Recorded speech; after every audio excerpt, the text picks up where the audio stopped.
How's it going, guys? My name is Joe Villa with the Musician's Lounge. Welcome to the channel. If you are new to the channel, don't forget to subscribe and smash that bell so you don't miss the next video, because I'm always releasing videos here on this channel every week.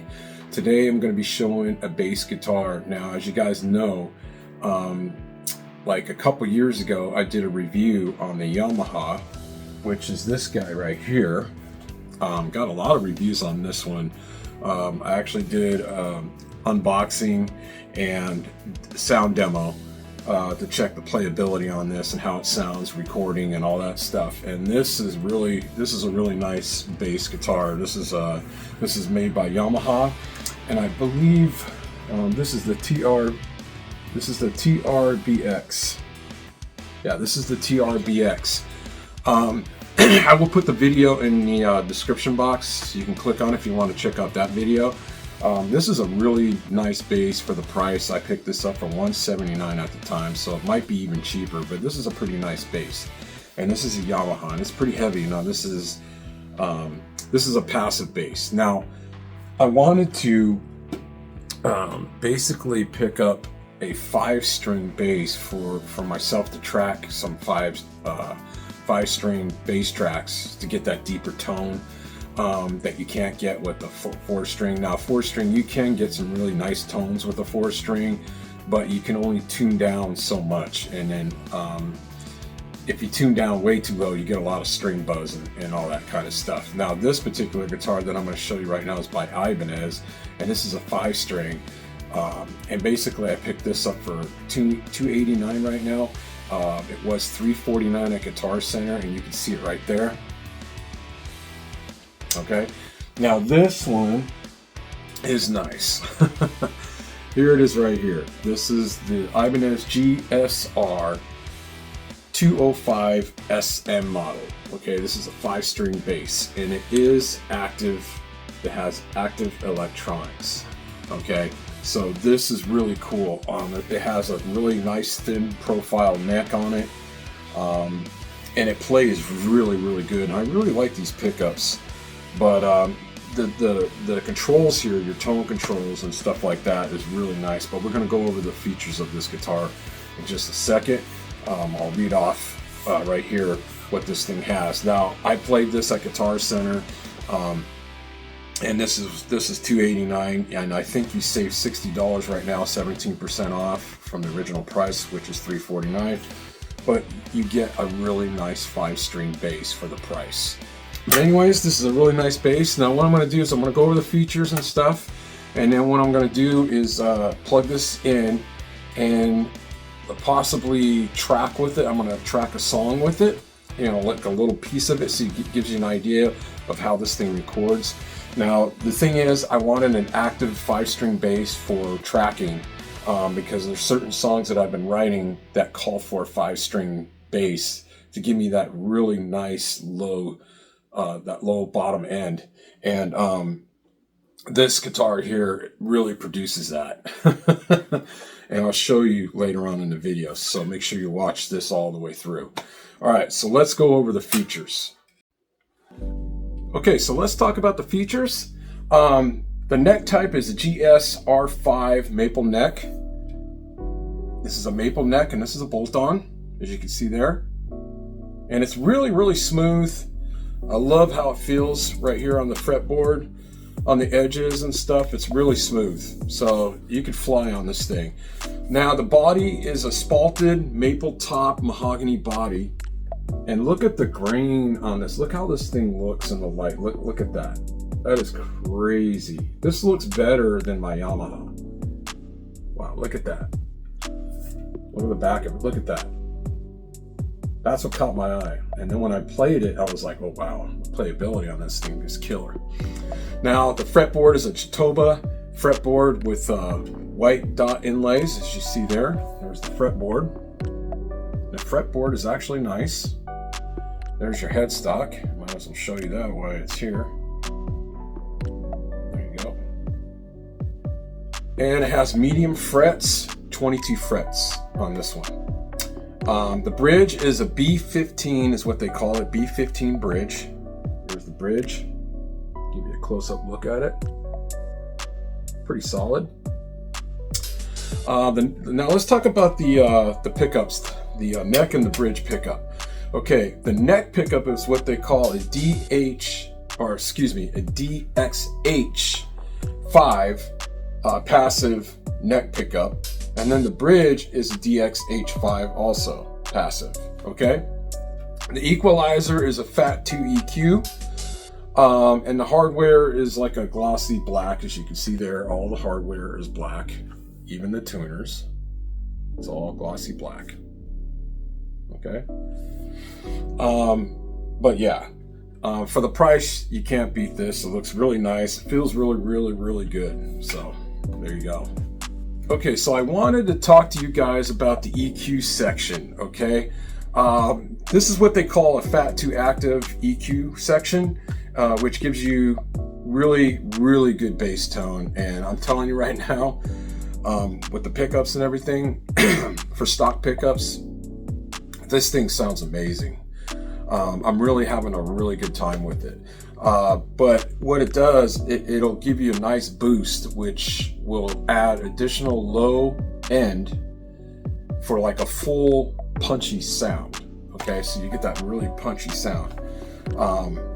You can go from like a deep tone to like a bright slap sound, which is really cool. And then the Phat II EQ lets you craft your perfect bass tone right there on the fly. So it's really good. It suits any kind of playability style, any play style, any genre. You can play metal on this, hard rock, heavy rock, blues, funk. Definitely funk. You can slap on this thing really well. But it does have a fast, comfortable neck. As you can see there, the neck is really good. You can see how thin it is. It's a really nice neck, to be honest with you. And it's got 22 frets. So it's pretty nice. So I wanted to share with you how the EQ works. Now the EQ is active, so it does have active electronics on the EQ section. So I was confused on that because they say the pickups are passive, which they are. But the electronics, the EQ section is active, if that makes any sense, okay? And then of course you got your 9-volt battery right there. All right, so now we're going to check this bad boy out by playing it, and I might even track it. I might do a bass track on one of my songs that I'm working on with a buddy of mine, and it's an old Fist of Fear that we're redoing. But yeah, so you guys are going to be the first ones to hear it, and I'm going to perform a bass track using this Ibanez bass. This is really nice. So here we go. We're going to go check it out. Okay, so I'm inside Persona Studio 17, and right now I have my bass track right here. As you can see here, this is it right here. It's armed. Now it's unarmed, but there it is right there. And what I'm using for today, as far as the plugin for the bass, I'm using Easy Mix 3. This is a really nice plugin by TuneTrack, really easy to use. It's really good. Right now I'm using the rock metal bass tone, which is a rock metal bass amp with some features in there. Got some drive right here. I have a noise gate right there, and here's your amp section right there, and it's the rock metal bass. So that's what we're using. And then I added a basic fat channel right there. It has the compressor, EQ, and all that. And I also have saturation from Soft2, which is on, I think, yeah, it's on low, but it's barely up, just to give me a little more punch. And that's about it. So we are ready to record, and here we go.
So there you have it.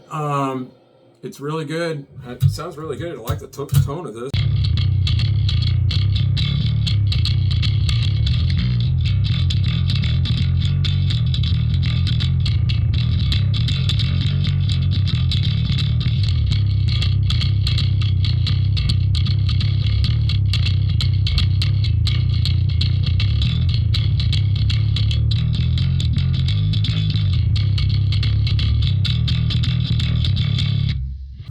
Sounds amazing.